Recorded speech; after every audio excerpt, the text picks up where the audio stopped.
نزلت وشرعت في الركعة الأولى، ثم قمت وشرعت في الركعة الثانية لما بلغت أيها الأحبة في سورة الفاتحة في قول الله جل وعلا: إياك نعبد وإياك نستعين،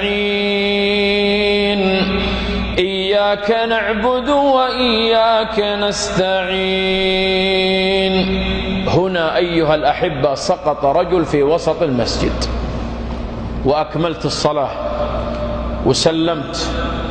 ولما سلمت يا إخوان أخذت الميكروفون، وكان الرجل بعيد عني في منتصف المسجد والمسجد كبير، وبدأت أقول: يا إخوان، لأن الناس ازدحموا على هذا الرجل الذي سقط في وسط المسجد، قلت لهم: ابتعدوا عنه، أعطوه هواء، خلوا الهواء يصل إليه، لعله مكتوم، لعله كذا. وبدأ بعض الإخوة يصيحون معي: اتركوا له مجال. وأخذه بعض الإخوة إلى أقرب مستوصف، وصلوا به إلى الطوارئ، كشف عليه الدكتور، قال: هذا الرجل توفاه الله منذ أن سقط في المسجد. يوم الجمعة يا إخوان وهو متوضئ، يوم الجمعة وهو مغتسل، يوم الجمعة وهو واقف بين يدي الله. فاتصلت، أخذت رقم أخوه، واحد من أخوانه الميت، اسمه محمد، الله يرحمه ويتقبل ويجعلها 100 حسنة. فاتصلت على أخوه خالد، قلت: يا خالد، أسألك بالله، هذا الرجل تعنى من بعيد وجاء يصلي معي في مسجدي الجمعة، فلا يغسل أحد إلا أنا. حرصت على أن أغسل هذا الرجل، وبالفعل غسلته معي بعض الإخوة.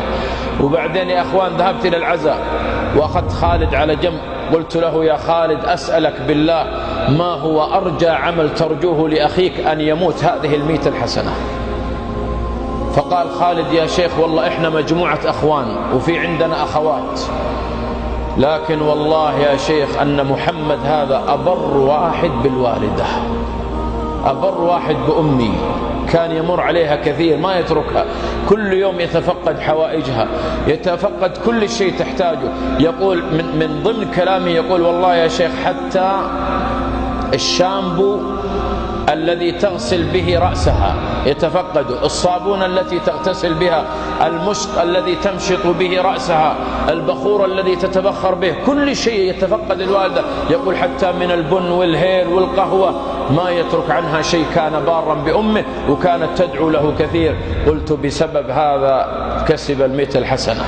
وبالوالدين إحسانا، وبالوالدين إحسانا، إما يبلغ